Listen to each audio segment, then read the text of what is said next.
Clockmaker's Daughter is a twisting, turning mystery set within a beautiful house with a cast of characters whom I adore, whose storylines weave together across time. And at its heart, there lies a long-buried secret waiting to be uncovered.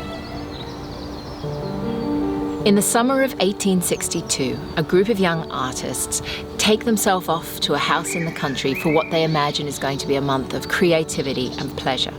But things do not go according to plan. Tensions simmer, and on a boiling hot afternoon, gunshots ring out. One woman is killed and another disappears, and the truth of what really happened slips through the cracks of time. Some of the most exciting elements of the book are much better discovered in the reading, so I won't mention them here. But I can say that the house is a very special one, and the Clockmaker's Daughter of the title is a storyteller with a very unusual vantage point. The Clockmaker's Daughter is a book about time and timelessness. It's about truth and beauty. But the idea that most inspired the book, driving all of its characters in action, is that life is precious and that even within times of great darkness, it is possible to find light.